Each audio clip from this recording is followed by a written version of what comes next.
வாழைப்பழத்தை வச்சு ரொம்ப ஈஸியாக செய்கிற மாதிரி 6 விதமான டேஸ்டியான ஈவினிங் ஸ்நாக்ஸ் ரெசிபி தான் பார்க்க போகிறோம். ரெசிபியை பார்க்குறதுக்கு முன்னாடி நம்மளோட தக்ஷி கிச்சனை சப்ஸ்கிரைப் பண்ணலைன்னா சப்ஸ்கிரைப் பண்ணிக்கோங்க. ஃபர்ஸ்ட் நாம் கேரளா ஸ்டைலில் வாழைப்பழத்தை வச்சு பூரண கொழுக்கட்டை எப்படி செய்கிறதுன்னு பார்த்துடலாம். அதுக்கு ஒரு பாத்திரத்தில் 4 வாழைப்பழத்தை தோலை உரித்து சேர்த்துக்கோங்க. நான் மீடியம் சைஸுக்கு 4 செவ்வாழைப்பழம் தான் எடுத்திருக்கேன். பெரிய சைஸாக இருந்தால் ஒரு 3 சேர்த்துக்கிட்டால் போதும், சின்ன சைஸாக இருந்தால் கூட 2 சேர்த்துக்கோங்க. இப்போது பழம் எல்லாத்தையுமே கையால் மசிச்சு விட்டுக்கோங்க. உங்ககிட்ட மேஸ் இருந்துச்சுன்னா அதை வச்சு கூட நீங்கள் மசிச்சு எடுத்துக்கலாம். பழத்தை நல்லா மசிச்சுட்டு இதை ஒரு பக்கமாக வச்சுக்கோங்க. இப்போது ஒரு கடாய் எடுத்து சூடு பண்ணிவிட்டு அதில் 1 கப்பு அரிசி மாவு சேர்த்துக்கோங்க. அரிசி மாவை சேர்த்துட்டு அரிசி மாவோட பச்சை வாசனை போயிட்டு நல்ல ஒரு வாசனை வர வரைக்கும் மாவை நல்லா வறுத்துக்கோங்க. மிதமான தீயில வச்சு வறுத்துக்கோங்க, மாவோட நிறம் மாறிடக்கூடாது. இப்போ மாவை நல்லா வறுத்துட்டு இந்த வறுத்த மாவை நம்ம ஏற்கனவே பழத்தை மசிச்சு வச்சுருக்கோம்ல அது கூட சேர்த்துக்கோங்க. இது கூட கொஞ்சமாக உப்பு சேர்த்துக்கோங்க. சேர்த்துட்டு ஒரு கரண்டி வச்சு நல்லா மிக்ஸ் பண்ணிக்கோங்க. கையால் மிக்ஸ் பண்ண முடியாது, ஏன்னா மாவு நல்லா சூடாக இருக்குது. ஓரளவுக்கு கொஞ்சம் மிதமான சூடு வர வரைக்கும் இது போல் கரண்டியால் மிக்ஸ் பண்ணிக்கோங்க. மிதமான சூடு வந்ததுக்கு அப்புறமா கையால் மாவை நல்லா விரவிக்கோங்க. சப்பாத்திக்கு மாவு பிசைகிற மாதிரி நல்லா சாஃப்ட் ஆகுற வரைக்கும் மாவை நல்லா பிசைஞ்சு எடுத்துக்கோங்க. நாம் சேர்த்துருந்த 4 வாழைப்பழமும் இந்த 1 கப்பு அரிசி மாவுக்கும் கரெக்டாக இருக்கும். எக்ஸ்ட்ராவாக கொஞ்சம் கூட தண்ணி சேர்த்துக்கவே வேண்டாம். இப்போ பாருங்கள், மாவை நல்லா பிசைஞ்சு எடுத்தாச்சு. மாவை இந்த அளவுக்கு நல்லா சாஃப்ட் ஆகுற வரைக்கும் பிசைஞ்சு எடுத்துட்டு இப்போது இந்த மாவை ஒரு பக்கமாக வச்சுக்கோங்க. இப்போ இதுக்கு தேவையான ஸ்டஃபிங்கை நம்ம ரெடி பண்ணிடலாம். ஒரு கடாய் எடுத்து சூடு பண்ணிவிட்டு 1 ஸ்பூன் நெய் சேர்த்துக்கோங்க. இது கூட 10 முந்திரி பருப்பை சின்னதாக நறுக்கிட்டு சேர்த்துக்கோங்க. சேர்த்துட்டு இதை லைட்டாக வதக்கிக்கோங்க. இது கூட 1 கப்பு தேங்காய் துருவல் சேர்த்துட்டு கொஞ்சமாக வாசனைக்காக ஏலக்காய் தூளும் சேர்த்துட்டு தேங்காயோட ஈரப்பதம் போகிற வரைக்கும் இதை நல்லா வறுத்துக்கோங்க. தேங்காயோட ஈரப்பதம் போனதும் இது கூட இனிப்புக்காக 4 டேபிள் ஸ்பூன் சீனி சேர்த்துக்கோங்க. சீனியை சேர்த்துட்டு இதை நல்லா மிக்ஸ் பண்ணிக்கோங்க. சீனி முழுமையாக கரையணும்லாம் தேவையில்லை, அந்த தேங்காயோட நல்லா மிக்ஸ் ஆனாலே போதும். இப்போ இதை நல்லா மிக்ஸ் பண்ணி எடுத்தாச்சு. நமக்கு பூரணம் இப்போ ரெடியாக இருக்குது. இப்போ அடுப்பை ஆஃப் பண்ணிடலாம். இப்போது நம்ம ஏற்கனவே விரவி வச்சுருக்கோம்ல மாவு, அதிலிருந்து கொஞ்சமாக மாவு எடுத்துக்கோங்க. பாருங்கள், இந்த அளவுக்கு மாவு எடுத்துக்கிட்டால் போதும். எடுத்துகிட்டு நல்ல பால் மாதிரி உருட்டிட்டு இது போல் பெருவிரலால் விரித்து விட்டுக்கோங்க. விரிச்சதுக்கு அப்புறமா நம்ம ரெடி பண்ணி வச்சுருக்க ஸ்டஃபிங்லேருந்து தேவையான அளவுக்கு ஸ்டஃபிங்கை எடுத்து நடுவில் வச்சுக்கோங்க. நான் 1.5 ஸ்பூன் ஸ்டஃபிங் வச்சுக்கிறேன். ஸ்டஃபிங்கை வச்சதுக்கப்புறமா இது போல் மெதுவாக மூடி விட்டுக்கோங்க. ஸ்டஃபிங் வெளியில் வராத மாதிரி பார்த்து மூடிக்கோங்க. இது போல் அழகாக மூடி விட்டதுக்கு அப்புறமா மறுபடியும் இதை நல்லா பால் மாதிரி உருட்டி எடுத்துக்கோங்க. கொஞ்சம் கூட வெடிப்பு இருக்கவே கூடாது. வெடிப்பு இருந்துச்சுன்னா உள்ளே இருக்கிற ஸ்டஃபிங் எல்லாமே வெளியில் வந்துடும். அதனால அழகாக பால் மாதிரி உருட்டிக்கோங்க. இப்போ பாருங்கள், பார்க்குறதுக்கே சூப்பராக அழகாக பால் மாதிரி வந்திருக்கு. இப்போ நான் இன்னொன்று செஞ்சு காமிக்கிறேன் பாருங்கள். ஃபஸ்ட்டு கொஞ்சமாக மாவு எடுத்து உருட்டிட்டு இது போல் பெருவிரலால் அழகாக விரித்து விட்டுக்கோங்க. இப்போ தேவையான அளவுக்கு ஸ்டஃபிங்கை வச்சுட்டு அப்படியே அதை க்ளோஸ் பண்ணிவிடுங்க. ஸ்டஃபிங் கொஞ்சம் கூட வெளியில் வரக்கூடாது, அதே நேரத்தில் கொஞ்சம் கூட கிராக்கும் இருக்கக்கூடாது. இந்த கொழுக்கட்டை சாப்பிட்றதுக்கு ரொம்ப டேஸ்ட்டாக நல்ல சாஃப்டாக இருக்கும். கண்டிப்பாக ட்ரை பண்ணி பாருங்கள். இது போலவே மீதி இருக்கிற எல்லா மாவுலையுமே ரெடி பண்ணிக்கோங்க. இப்போ எல்லாத்தையுமே ரெடி பண்ணி நான் எடுத்து வச்சாச்சு பாருங்கள். இப்போ இதை நாம் வேக வச்சிடலாம். வேக வைக்கிறதுக்கு இட்லி பாத்திரத்தில் கொஞ்சமாக தண்ணியை சேர்த்துட்டு தண்ணியை நல்லா கொதிக்க வச்சுக்கோங்க. தண்ணி கொதிச்சதுக்கு அப்புறமா இட்லி தட்டை உள்ளே வச்சுட்டு ரெடி பண்ணி வச்சுருக்க உருண்டை எல்லாத்தையுமே இட்லி தட்டில் வச்சுட்டு மூடி போட்டுட்டு ஒரு 10லேருந்து 15 நிமிஷத்துக்கு மிதமான தீயில வச்சு வேக வச்சுக்கோங்க. 10-15 நிமிஷத்துக்கு அப்புறமா மூடியை திறந்துட்டு இதை கொஞ்ச நேரத்துக்கு அப்படியே விட்டுடுங்க. உடனே வெளியில் எடுத்துடாதீங்க, சாஃப்டாக இருக்கிறதுனால உடஞ்சிடும். மிதமான சூடு வந்ததுக்கு அப்புறமா நீங்கள் சர்வ் பண்ணிக்கோங்க. அவ்வளோதாங்க, கேரளா ஸ்டைலில் வாழைப்பழத்தை வச்சு பூரண கொழுக்கட்டை எப்படி செய்கிறதுன்னு பார்த்துருக்கோம். ரொம்பவே டேஸ்ட்டாக இருக்கும். கண்டிப்பாக செஞ்சு பாருங்கள். செஞ்சு பார்த்துட்டு டேஸ்ட் எப்படி இருந்துச்சுங்கிறத மறக்காமல் கமெண்டில் ஷேர் பண்ணுங்கள். நான் ஸ்டஃபிங்காக சீனி வச்சுருக்கேன். நீங்கள் சீனிக்கு பதிலாக நாட்டு சர்க்கரை இல்லைனா சர்க்கரை கூட சேர்த்துக்கலாம். ரெண்டாவது ரெசிபி என்னன்னா பழம் ரோஸ்ட் எப்படி செய்கிறதுன்னு தான் பார்க்க போகிறோம். அதுவும் 2 டைப்பில் செய்ய போகிறோம். இந்த பழம் ரோஸ்ட்டை செய்கிறதுக்கு ஒரு பாத்திரத்தில் 1.5 கப்பு மைதா மாவு எடுத்துக்கோங்க. கூடவே 1 கப்பு இட்லி மாவு எடுத்துக்கோங்க. உப்பு சேர்த்தது சேர்க்காதது எதுவாக இருந்தாலும் ஓகே தான். இப்போ இது கூட கொஞ்சமாக மஞ்சள் ஃபுட் கலர் சேர்த்துக்கோங்க, இல்லைன்னா கொஞ்சமாக மஞ்சள் தூள் சேர்த்துக்கோங்க. கூடவே அரை டீஸ்பூன் சோடா உப்பு, கொஞ்சம் கொஞ்சமாக தண்ணியும் சேர்த்துட்டு கொஞ்சம் கூட கட்டிகள் இல்லாமல் மாவை நல்லா கலந்து எடுத்துக்கோங்க. தண்ணி ரொம்ப அதிகமாக சேர்த்துடக்கூடாது. ஓரளவுக்கு கொஞ்சம் இட்லி மாவு பக்குவத்துக்கு இருக்கிற மாதிரி மாவை நல்லா விரவி எடுத்துக்கோங்க. இப்போ மாவு ரெடியாக இருக்குது. இப்போ இதை ஒரு பக்கமாக வச்சுட்டு நல்லா பழுத்த ஏத்தம்பழத்தில் 6 பழம் எடுத்து தோல் உரித்து வச்சுருக்கேன். அதில் 4 பழத்தை இது போல் 2ஆக கட் பண்ணிக்கிறேன். மீதி இருக்கிற 2 பழத்தையும் இது போல் ரவுண்டாக கட் பண்ணிக்கிறேன். இப்போ கட் பண்ணி வச்சுருக்க ஏத்தம்பழத்தை எடுத்துகிட்டு போயிட்டு ஏற்கனவே நம்ம கலந்து வச்சுருக்கோம்ல மாவு, அதுக்குள்ளே எடுத்து முக்கிக்கோங்க. எல்லா பழத்துலேயுமே மாவு படுற மாதிரி அழகாக முக்கிட்டு ஃபைனலாக வடிகிற மாவை இந்த மாதிரி பாத்திரத்தில் தடவி விட்டுக்கோங்க. இப்போ கடாயில் எண்ணெய் சேர்த்துட்டு மிதமான தீயில வச்சுட்டு எண்ணெய் நல்லா சூடு பண்ணிக்கோங்க. எண்ணெய் நல்லா சூடானதுக்கு அப்புறமா மாவுக்குள்ளே முக்கின வாழைப்பழத்தை எண்ணெயில் சேர்த்துருங்க.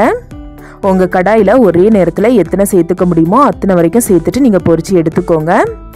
இது தானாகவே எழுந்து மேலே வரும். எழுந்து மேலே வந்ததுக்கு அப்புறமா கரண்டி வச்சு அடுத்த பக்கமாக திருப்பி போட்டுட்டு லைட்டாக இது செவந்து வரணும். அது வரைக்கும் இதை பொரிச்சு எடுத்துக்கோங்க.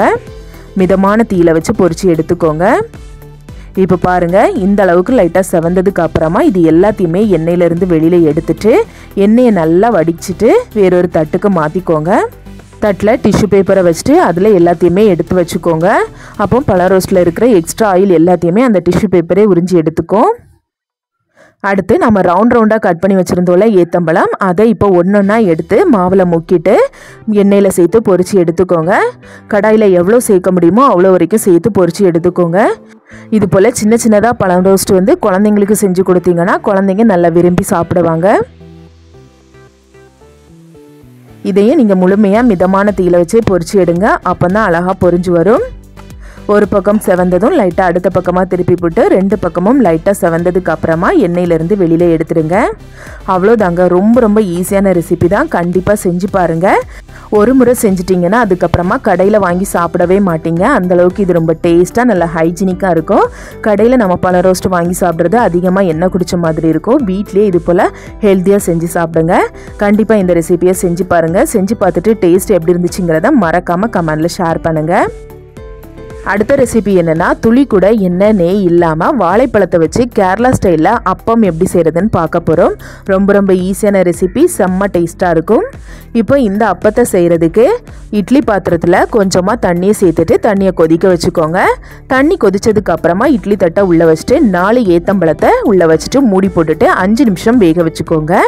5 நிமிஷத்துக்கு அப்புறமா மூடியை திறந்துட்டு வெந்த பழம் எல்லாத்தையுமே எடுத்து வேறொரு தட்டுக்கு மாற்றிக்கோங்க. இப்போ பழத்தோட தோல் எல்லாத்தையுமே உரிச்சிட்டு இந்த பழத்தை நல்லா ஆற விட்டுடுங்க. தோலை எடுத்துட்டு ஆற வச்சிங்கன்னா சீக்கிரமாகவே ஆறிடும். இப்போ பழம் ஆறக்கூடிய நேரத்திலேயே ஒரு கடாயில் 1 கப்பு அரிசி மாவு சேர்த்துக்கோங்க. வறுத்த மாவு வறுக்காத மாவு எதை வேணாலும் நீங்கள் சேர்த்துட்டு அரிசி மாவோட பச்சை வாசனை போயிட்டு நல்ல ஒரு வாசனை வரும். அது வரைக்கும் மாவை நல்லா வறுத்துக்கோங்க. மிதமான தீயில வச்சு வறுத்துக்கோங்க. இப்போ மாவு நல்ல வாசனை வர ஆரம்பிச்சிருச்சு. இப்போ அடுப்பை ஆஃப் பண்ணிவிட்டு இதை ஒரு பக்கமாக வச்சுக்கோங்க. இப்போ நம்ம ஆற வச்சுருந்த பழமும் நல்லா ஆறிடுச்சு. இப்போ ஒரு கத்தியால் பழத்தை இது போல் கட் பண்ணிக்கோங்க. இப்போ உள்ளே இருக்கிற விதையும் அந்த நார் மாதிரி இருக்கிறதையும் கையால் எடுத்துக்கோங்க. கையால் எடுக்க வரலைன்னா கத்தியால் கட் பண்ணி எடுத்துக்கோங்க. இந்த அப்பம் செய்கிறதுக்கு ஏத்தம்பழத்தில் செஞ்சிங்கன்னா நல்லா டேஸ்ட்டாக இருக்கும். முடிஞ்ச அளவுக்கு நீங்கள் ஏத்தம்பழத்திலே செஞ்சுக்கோங்க. ஏத்தம்பழம் இல்லாதவங்க மற்ற வாழைப்பழங்களை சேர்த்துக்கலாம். ஆனால் மற்ற வாழைப்பழங்களை சேர்க்கும்போது நம்ம வேக வைக்கணும்னு தேவையில்லை. இப்போ ஒரு ஃபோர்க்கை வச்சுட்டு இந்த பழம் எல்லாத்தையுமே நல்லா மசிச்சு எடுத்துக்கோங்க. பழத்தை நல்லா மசிச்சதுக்கு அப்புறமா வாசனைக்காக அரை டீஸ்பூன் ஏலக்காய் தூள் சேர்த்துக்கோங்க. அரை டீஸ்பூன் சுக்குத்தூள் சேர்த்துக்கோங்க. கூடவே அரை கப்பு தேங்காய் துருவல் சேர்த்துக்கோங்க. தேங்காய் துருவல் உங்களோட விருப்பம் தான், கூடுதலோ குறைச்சோ சேர்த்துக்கலாம். இது கூட நம்ம வறுத்து வச்சிருக்க அரிசி மாவையும் சேர்த்துக்கோங்க. இப்போ 3/4 கப்பு சர்க்கரை கூட அரை கப்பு தண்ணி சேர்த்துட்டு நல்லா கரைச்சி எடுத்து வச்சிருக்கேன். அதை இப்போ ஒரு வடிகட்டியில் சேர்த்து கொஞ்சம் கொஞ்சமாக சேர்த்து இந்த மாவை நல்லா விரவி எடுத்துடலாம். இந்த சர்க்கரை பாகு லைட்டாக மிதமான சூடு இருக்கிற மாதிரி பார்த்துக்கோங்க. கொஞ்சம் கொஞ்சமாக சேர்த்துட்டு மாவை நல்லா சாஃப்டாக விரவி எடுத்துக்கோங்க. மாவை விரவி எடுத்ததுக்கு அப்புறமா கையில் லைட்டாக ஒட்டி பிடிச்சிட்டு இருக்கணும். இதுதான் கரெக்டான பக்குவம். பாருங்கள், மாவு நல்லா ஒட்டி பிடிச்சிட்டு இருக்குது பார்த்தீங்களா? இந்த பக்குவத்துக்கு மாவை விரவி எடுத்துக்கோங்க. இப்போ மாவை விரவி எடுத்தாச்சு. இதை மூடி போட்டுட்டு ஒரு பக்கமாக வச்சுக்கோங்க. இப்போது வாழை இலையை தீயில வாட்டிட்டு இது போல் சின்ன சின்ன சைஸுக்கு கட் பண்ணி வச்சுருக்கேன். இதை வந்து தீயில வாட்டிட்டு இது போல் சைஸுக்கு கட் பண்ணிக்கோங்க. இப்போ கட் பண்ண வாழை இலையிலேருந்து ஒரு துண்டு வாழை இலையை மட்டும் வச்சுட்டு நம்ம விரவி வச்சுருக்க மாவுலேருந்து கொஞ்சமாக மாவை எடுத்து இந்த இலையில வச்சுட்டு நல்லா விரிச்சிக்கோங்க. மாவு கையில் நல்லா ஒட்டி பிடிக்கிற மாதிரி இருந்துச்சுன்னா இது போல் விரிக்கிறதுக்கு முன்னாடி லைட்டாக எண்ணெய் இல்லைன்னா தண்ணியை தொட்டுட்டு விரிச்சிக்கோங்க. விரிச்சிட்டு வாழை இலையோட 2 எட்ஜஸையும் இந்த மாதிரி மூடி விட்டுக்கோங்க. அதுக்கப்புறமா 2 ஓரங்களையும் இந்த மாதிரி லெவல் பண்ணிவிட்டு அழகாக மடித்து விட்டுக்கோங்க. பாருங்கள், பார்க்குறதுக்கு அழகாக ரெடி பண்ணியிருக்கோம். இது போலவே மீதி இருக்கிறது எல்லாத்தையுமே ரெடி பண்ணி வச்சுக்கோங்க. இப்போ நான் எல்லாத்தையுமே ரெடி பண்ணி எடுத்து வச்சாச்சு. இப்போ இது எல்லாத்தையுமே நாம் வேக வச்சு எடுத்துடலாம். இதை வேக வைக்கிறதுக்கு இட்லி தட்டில் தண்ணி சேர்த்து தண்ணி கொதிச்சதும் உள்ள இட்லி தட்டை வச்சுட்டு ரெடி பண்ணி வச்சுருக்கிறது எல்லாத்தையுமே இது போல் ஒன்றா அடுக்கிட்டு மூடி போட்டுட்டு ஒரு 10லேருந்து 15 நிமிஷத்துக்கு மிதமான தீயில வச்சு வேக வச்சுக்கோங்க. வெந்ததுக்கு அப்புறமா மூடியை திறந்துட்டு உடனேயே வெளியில் எடுக்காமல் மிதமான சூடு வந்ததுக்கு அப்புறமா வெளியில் எடுத்துட்டு நீங்கள் சர்வ் பண்ண ஆரம்பிச்சிடலாம். இப்போ நான் எல்லாத்தையுமே வெளியில் எடுத்தாச்சு. இப்போ நான் இதை ஓப்பன் பண்ணி காமிக்கிறேன் பாருங்கள். இது சாப்பிட்றதுக்கு நல்ல சாஃப்டாக ரொம்ப டேஸ்ட்டாக இருக்கும். கண்டிப்பாக செஞ்சு பாருங்கள். இதுக்கு வந்து நம்ம தேங்காயை வந்து வறுக்காமல் சேர்த்துருக்கோம். அடிக்கிற வெயிலுக்கு வறுக்காமல் சேர்த்தோன்னா சீக்கிரமாகவே கெட்டு போயிடும். அதனால தேங்காயோட ஈரப்பதம் போகிற வரைக்கும் நல்லா வறுத்துட்டு நீங்கள் அதுக்கப்புறமா சேர்த்து செஞ்சிங்கன்னா ஒரு 2 நாள் வரைக்கும் வச்சு சாப்பிடலாம். நான் இந்த அப்பத்துக்கு சர்க்கரை தான் சேர்த்துருக்கேன். நீங்கள் சர்க்கரைக்கு பதிலாக நாட்டு சர்க்கரை இல்லைன்னா கருப்பட்டியை கரைச்சிட்டு அதை வடிகட்டி கூட நீங்கள் சேர்த்து செஞ்சுக்கலாம். ரொம்ப டேஸ்ட்டாக இருக்கும். கண்டிப்பாக இந்த அப்பத்தை செஞ்சு பாருங்கள். செஞ்சு பார்த்துட்டு டேஸ்ட் எப்படி இருந்துச்சுங்கிறத மறக்காமல் கமெண்டில் ஷேர் பண்ணுங்கள். அடுத்த ரெசிபி என்னென்னா நம்ம வாழைப்பழத்தை வச்சு கொஞ்சம் டிஃப்ரெண்ட்டாக அடை எப்படி செய்கிறதுன்னு பார்க்க போகிறோம். இது போல் செஞ்சு கொடுத்தீங்கன்னா குழந்தைங்க நல்லா கேட்டு வாங்கி விரும்பி சாப்பிடுவாங்க. இந்த ரெசிபியை செய்கிறதுக்கு ஒரு கடாயில் 1 கப்பு தண்ணி சேர்த்துட்டு கூடவே 1/4 டீஸ்பூன் உப்பு 1 ஸ்பூன் நெய்யும் சேர்த்துட்டு ஸ்டவ் ஆன் பண்ணிவிட்டு இந்த தண்ணியை நல்லா கொதிக்க வச்சுக்கோங்க. தண்ணி இது போல் நல்லா கொதி வந்ததுக்கு அப்புறமா 1 கப்பு வறுத்த அரிசி மாவு சேர்த்துக்கோங்க. சேர்த்துட்டு தீயை குறைச்சி வச்சுட்டு கைவிடாமல் இதை நல்லா மிக்ஸ் பண்ணி எடுத்துக்கோங்க. மாவு ஒன்று சேர இது போல் கலந்ததுக்கு அப்புறமா அடுப்பை ஆஃப் பண்ணிவிட்டு இந்த மாவை வேறொரு பிளேட்டுக்கு மாற்றிட்டு மிதமான சூடு வர வரைக்கும் இதை அப்படியே விட்டுடுங்க. அதுக்கப்புறமா கையை லைட்டாக நனைச்சிட்டு மாவை நல்லா சாஃப்டாக விரவி எடுத்துக்கோங்க. சப்பாத்திக்கு விரவி எடுக்கிறது போலவே நல்லா சாஃப்டாக விரவி எடுத்துக்கோங்க. இப்போ இதை ஒரு பக்கமாக வச்சுட்டு இப்போ ஒரு பாத்திரத்தில் 3 கலர் டூட்டி ஃப்ரூட்டி எடுத்து வச்சுருக்கேன். எல்லாத்துலேயுமே ஒவ்வொரு ஸ்பூன் எடுத்து வச்சுருக்கேன். அதை சேர்த்துட்டு அது கூட ஒரு ஏத்தம்பழத்தை இது போல் சின்ன சின்ன சைஸுக்கு கட் பண்ணி சேர்த்துக்கோங்க. இந்த ரெசிபிக்கு ஏத்தம்பழம் தான் சேர்த்துக்கணும். அப்போ தான் ரொம்ப டேஸ்ட்டாக இருக்கும். மற்ற பழங்கள் சேர்த்திங்கன்னா லைட்டாக புளிச்சிட்டு இருக்கும். அப்போ அந்தளவுக்கு டேஸ்ட் இருக்காது. இது கூடவே 1/2 கப்பு தேங்காய் துருவல் சேர்த்துக்கோங்க. இந்த அடையை 2-3 நாள் வச்சு சாப்பிடணும்னு நினச்சிங்கன்னா தேங்காயை நல்லா வறுத்துட்டு அதுக்கப்புறமா சேர்த்துக்கோங்க. கூடவே இனிப்புக்காக 5 ஸ்பூன் நாட்டு சர்க்கரை சேர்த்துக்கோங்க. நாட்டு சர்க்கரைக்கு பதிலாக நீங்கள் வந்துட்டு சீனி கூட சேர்த்துக்கலாம். வாசனைக்காக கொஞ்சமாக ஏலக்காய் தூளும் சேர்த்துட்டு இதை நல்லா மிக்ஸ் பண்ணிக்கோங்க. அவ்வளோதான், இப்போ ஸ்டஃபிங் ரெடியாக இருக்குது. இப்போ இதை ஒரு பக்கமாக வச்சுட்டு இப்போ ஒரு வாழை இலையை அடுப்பில் இது போல் காட்டிக்கோங்க. இது போல் அடுப்பில் காட்டிட்டு அதுக்கப்புறமா நீங்கள் வாழை இலையில் அடை செய்யும்போது வாழை இலை கொஞ்சம் கூட பிஞ்சு போகாது. இப்போ நல்ல தீயில காமிச்சதுக்கு அப்புறமா இது போல் சின்ன சின்ன சைஸுக்கு வாழை இலையை கட் பண்ணி வச்சுக்கோங்க. இப்போ கட் பண்ணி வச்சுருக்க வாழை இலையிலேருந்து ஒரு துண்டு வாழை இலையை வச்சுட்டு விரவி வச்சுருக்க மாவுலேருந்து கொஞ்சமாக மாவு எடுத்துகிட்டு இது போல் விரிச்சிக்கோங்க. மாவு இது போல் விரிக்கும்போது கையில் ஒட்டி பிடிச்சிட்டு இருந்துச்சுன்னா கையை இடையிடையே தண்ணியில் நனைச்சிட்டு இது போல் நல்லா லீனாக விரித்து எடுத்துக்கோங்க. முடிஞ்ச அளவுக்கு நல்லா ஒல்லியாக விரிச்சிடுங்க. விரிச்சதுக்கு அப்புறமா ரெடி பண்ணி வச்சுருக்க ஸ்டஃபிங்லேருந்து தேவையான அளவுக்கு ஸ்டஃபிங்கை நடுவில் வச்சுடுங்க. அதுக்கப்புறமா இந்த வாழை இலையோட 2 ஓரங்களையும் இந்த மாதிரி ஒட்டி விட்டுக்கோங்க. பாருங்கள், வெளி மாவோட 2 ஓரங்களும் இது போல் ஒன்றா சேர்கிற மாதிரி அழகாக ஒட்டி விட்டுக்கோங்க. ஒட்டி விட்டுட்டு இந்த மாதிரி கையால் லைட்டாக ப்ரஷ் பண்ணி விட்டுக்கோங்க. அடுத்து திருப்பி போட்டுட்டு மறுபடியும் லைட்டாக ப்ரஷ் பண்ணி விட்டுக்கோங்க. இப்போ பிரித்து பார்த்தீங்கன்னா அழகாக ஒட்டி இருக்கும். இது போலவே மீதி இருக்கிற எல்லா மாவுலையுமே ரெடி பண்ணி வச்சுக்கோங்க. இப்போ நான் எல்லாத்தையுமே ரெடி பண்ணி எடுத்து வச்சாச்சு. இப்போ இதை நாம் வேக வச்சிடலாம். வேக வைக்கிறதுக்கு இட்லி பாத்திரத்தில் தண்ணியை சேர்த்துட்டு தண்ணி கொதிச்சதுக்கு அப்புறமா உள்ள இட்லி தட்டை வச்சுட்டு ரெடி பண்ணி வச்சுருக்கிறது எல்லாத்தையுமே இது போல் ஒன்றொன்னா உள்ளே வச்சு அடிக்கிடுங்க. எல்லாத்தையுமே உள்ளே வச்சதுக்கு அப்புறமா மூடி போட்டுட்டு ஒரு 10லேருந்து 15 நிமிஷத்துக்கு மிதமான தீயில வச்சு வேக வச்சுக்கோங்க. இது வெந்ததுக்கு அப்புறமா மூடியை திறந்துட்டு எல்லாத்தையுமே வெளியில் எடுத்துட்டு மிதமான சூடு வர வரைக்கும் அப்படியே விட்டுடுங்க. மிதமான சூடு வந்ததுக்கு அப்புறமா வாழை இலையிலேருந்து இதை வெளியில் எடுத்துட்டு சர்வ் பண்ண ஆரம்பிச்சிட வேண்டியதான். அவ்வளோதாங்க. கொஞ்சம் டிஃப்ரெண்ட்டாக ரொம்பவே டேஸ்டியான வாழைப்பழத்தை வச்சு அடை எப்படி செய்கிறதுன்னு பார்த்துருக்கோம். கண்டிப்பாக செஞ்சு பாருங்கள். கொஞ்சம் கூட எண்ணெய் நெய் வேண்டாம், ரொம்ப ஆரோக்கியமாக இருக்கும். செஞ்சு பார்த்துட்டு எப்படி இருந்துச்சுங்கிறத மறக்காமல் கமெண்டில் ஷேர் பண்ணுங்கள். அடுத்த ரெசிபி என்னன்னா வாழைப்பழத்தை வச்சு டீ கடை இனிப்பு போண்டா எப்படி செய்கிறதுன்னு தான் பார்க்க போகிறோம். இதை செய்கிறதுக்கு ஒரு பாத்திரத்தில் 3/4 கப்பு சர்க்கரை சேர்த்துக்கோங்க. கூடவே 1/4 கப்பு தண்ணி சேர்த்துட்டு இந்த சர்க்கரை முழுமையாக கரைகிற வரைக்கும் இதை கலந்து விட்டு கொதிக்க வச்சுக்கோங்க. சர்க்கரை கரைஞ்சதுக்கு அப்புறமா அடுப்பு ஆஃப் பண்ணிவிட்டு இதை ஒரு பக்கமாக வச்சுக்கோங்க. இப்போது ஒரு பாத்திரத்தில் சின்ன சைஸுக்கு 2 வாழைப்பழம் சேர்த்துக்கோங்க. நான் வந்து மட்டிப்பழம் தான் சேர்த்துக்கிறேன். கொஞ்சம் பெரிய சைஸாக இருந்தால் ஒரு வாழைப்பழம் சேர்த்துக்கிட்டா போதும்.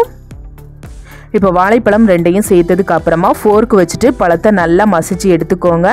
அப்படி இல்லைன்னா மிக்ஸி ஜாரில் சேர்த்து நல்லா நைஸாக அரைச்சி கூட சேர்த்துக்கலாம். ஆனால் இது போல் மசிச்சுக்கிட்டு சேர்க்கும் போது தான் டேஸ்ட் ரொம்ப நல்லாயிருக்கும். இப்போ இது கூட 1 கப்பு கோதுமை மாவு சேர்த்துக்கோங்க. கூடவே வாசனைக்காக 1/2 டீஸ்பூன் ஏலக்காய் தூள், 1/4 டீஸ்பூன் சோடா உப்பு சேர்த்துட்டு ஸ்பூன் வச்சுட்டு இதை நல்லா மிக்ஸ் பண்ணிக்கோங்க. மாவோட இந்த சோடா உப்பு நல்லா கலந்து வர வரைக்கும் மிக்ஸ் பண்ணி வச்சுட்டு ஏற்கனவே நம்ம கரைச்சி ஆற வச்சுருக்கோம்ல சர்க்கரை பாகு, அதை கொஞ்சம் கொஞ்சமாக சேர்த்து ஸ்பூன் வச்சு நல்லா மிக்ஸ் பண்ணிக்கோங்க.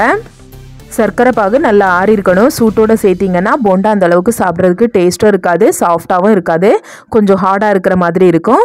அதனால நல்லா ஆறுனதுக்கு அப்புறமா சேர்த்து நல்லா மாவை விரவி எடுத்துக்கோங்க. கையால் இது போல் நல்லா 1 நிமிஷத்துக்கு விரவி எடுத்துக்கோங்க. மாவோட பக்குவத்தை பாருங்கள், இந்த அளவுக்கு கொஞ்சம் லூஸாக இருக்கணும். எடுத்து விடும்போது இந்த மாதிரி விடுறதுக்கு வரணும். இதுதான் கரெக்டான பக்குவம். இந்த பக்குவத்துக்கு மாவை விரவி வச்சுக்கோங்க. இப்போ இதை ஒரு பக்கமாக வச்சுட்டு ஒரு கடாயில் பொரிக்கிறதுக்கு தேவையான அளவுக்கு எண்ணெயை சேர்த்துட்டு எண்ணெயை மிதமான தீயில வச்சு சூடு பண்ணிக்கோங்க. எண்ணெய் நல்லா சூடானதுக்கு அப்புறமா ஃபஸ்ட்டு கையை தண்ணியில் நனைச்சிக்கோங்க. கையை தண்ணியில் நனைச்சிட்டு மாவை எடுத்தீங்க அப்படின்னா கையில் மாவு கொஞ்சம் கூட ஒட்டி பிடிக்காது. இப்போ மாவை கையில் எடுத்துட்டு லைட்டாக கொஞ்சம் உருண்டை மாதிரி உருட்டிக்கோங்க. ரொம்ப உருட்ட வேண்டாம், லைட்டாக உருட்டிட்டு அப்படியே எண்ணெயில் சேர்த்துடுங்க. இது போலவே கொஞ்சம் கொஞ்சமாக மாவை எடுத்து இந்த மாதிரி எண்ணெயில் சேர்த்துக்கோங்க. முடிஞ்ச அளவுக்கு கொஞ்சம் ரவுண்டாக போடுற மாதிரி பார்த்துக்கோங்க. இதை நீங்கள் முழுமையாக மிதமான தீயில வச்சு தான் பொரிச்சு எடுக்கணும். நம்ம இந்தளவுக்கு சின்ன சைஸுக்கு போட்டோன்னா இதோட சைஸ் வந்து கொஞ்சம் பெருசாகும். அதனால கொஞ்சம் சின்ன சைஸுக்கே மாவை எடுத்து போட்டுக்கோங்க. இது தானாக எழுந்து மேலே வந்ததுக்கு அப்புறமா அடுத்த பக்கமாக திருப்பி போட்டுட்டு 2 பக்கமும் நல்லா செவக்கிற வரைக்கும் இடையிடையாக திருப்பி போட்டு நல்லா பொரிச்சு எடுங்க. மிதமான தீயில வச்சு பொரிச்சு எடுங்க. அப்போ தான் உள்ளேலாம் அழகாக வெந்திருக்கும். இப்போ பாருங்கள், இந்த அளவுக்கு நல்லா செவந்ததுக்கு அப்புறமா இது எல்லாத்தையுமே எண்ணெயிலேருந்து வெளியில் எடுத்துட்டு எண்ணெயை வடிச்சிட்டு வேறொரு தட்டுக்கு மாற்றிக்கோங்க. இது போலவே மீதி இருக்கிற எல்லா மாவையும் எண்ணெயில் கொஞ்சம் கொஞ்சமாக சேர்த்து பொரிச்சு எடுத்துக்கோங்க. அவ்வளோதாங்க, டீ கடை போண்டா வீட்லேயே ரொம்ப ரொம்ப ஈஸியாக செஞ்சுருக்கோம். டேஸ்ட் அப்படியே கடையில் கிடைக்கிறது போலவே இருக்கும். கண்டிப்பாக செஞ்சு பாருங்கள். செஞ்சு பார்த்துட்டு டேஸ்ட் எப்படி இருந்துச்சு அப்படிங்கிறத மறக்காமல் கமெண்டில் ஷேர் பண்ணுங்கள். எல்லாத்தையுமே பொரிச்சிட்டு ஒரு டிஷ்யூ பேப்பரில் எடுத்து வைங்க. அதில் இருக்கிற எக்ஸ்ட்ரா ஆயில் எல்லாத்தையுமே அந்த டிஷ்யூ பேப்பரே உறிஞ்சி எடுத்துடும். இப்போ நான் எல்லாத்தையுமே பொரிச்சு எடுத்தாச்சு. இப்போ இதை எடுத்து பிச்சு காமிக்கிறேன் பாருங்கள். பார்க்குறதுக்கு நல்லா பால் மாதிரி இருக்குது, நல்லா சாஃப்டாக இருக்குது, ரொம்ப டேஸ்ட்டாக இருக்கும். கண்டிப்பாக செஞ்சு பாருங்கள். பாருங்கள் எவ்வளோ சாஃப்டாக இருக்குது, ரொம்ப டேஸ்ட்டாகவும் இருக்கும். கண்டிப்பாக இதை செஞ்சு பாருங்கள். அடுத்த ரெசிபி என்னென்னா ஸ்டஃப்டு பழம் ரோஸ்ட் எப்படி செய்கிறதுன்னு தான் பார்க்க போகிறோம். ரொம்ப டேஸ்ட்டாக இருக்கும், ரொம்ப ரொம்ப ஈஸியான ரெசிபி. இதை செய்கிறதுக்கு ஒரு பாத்திரத்தில் 1/2 கப்பு மைதா மாவு சேர்த்துக்கோங்க. கூடவே பிஞ்சளவுக்கு உப்பு சேர்த்துக்கோங்க. 1/4 டீஸ்பூன் சோடா உப்பு சேர்த்துக்கோங்க. 3 ஸ்பூன் சீனி சேர்த்துக்கோங்க. இது கூட கலருக்காக 1/4 டீஸ்பூன் மஞ்சள் ஃபுட் கலர், அப்படி இல்லைன்னா 1/4 டீஸ்பூன் மஞ்சள் தூள் சேர்த்துக்கோங்க. இப்போ 1 கப் அளவுக்கு தண்ணியை கொஞ்சம் கொஞ்சமாக ஊற்றி கொஞ்சம் கூட கட்டிகள் இல்லாமல் மாவை நல்லா மிக்ஸ் பண்ணி எடுத்துக்கோங்க. மாவு ரொம்ப கட்டியாகவும் இருக்கக்கூடாது, அதே நேரத்தில் ரொம்ப தண்ணியாகவும் இருக்கக்கூடாது. ஓரளவுக்கு கொஞ்சம் இட்லி மாவு பக்குவத்துக்கு இருக்கிற மாதிரி தேவையான அளவுக்கு தண்ணியை கொஞ்சம் கொஞ்சமாக ஊற்றி கொஞ்சம் கூட கட்டிகள் இல்லாமல் மாவை இந்த அளவுக்கு நல்லா கரைச்சி எடுத்துக்கோங்க. இப்போது ஸ்டஃபிங் ரெடி பண்ணுறதுக்கு ஒரு பாத்திரத்தில் 1 கப்பு அவல் எடுத்துக்கோங்க. நான் சம்பா அவல் தான் எடுத்துக்கிறேன். இது கூட 2 டேபிள் ஸ்பூன் தேங்காய் துருவல் சேர்த்துக்கோங்க. இனிப்புக்காக 3 ஸ்பூன் நாட்டு சர்க்கரை சேர்த்துக்கோங்க. இப்போ லைட்டாக தண்ணியை தெளித்து விட்டுக்கோங்க. லைட்டாக தண்ணியை தெளிச்சுட்டு அந்த அவல் வந்து நல்லா ஊறணும். அதுக்காக தேவையான அளவுக்கு தண்ணியை தெளிச்சுட்டு நல்லா மிக்ஸ் பண்ணிக்கோங்க. இப்போ அவ்வளோதான், ஸ்டஃபிங் ரெடியாக இருக்குது. இப்போ இந்த ஸ்டஃபிங்கை ஒரு பக்கமாக வச்சிடலாம். இப்போது ஓரளவுக்கு நல்ல பழுத்த பழத்தில் 6 ஏத்தம்பழம் எடுத்து வச்சுருக்கேன். அதை இப்போ எடுத்துகிட்டு எல்லா பழத்தையுமே தோலை உரித்து வச்சுக்கோங்க.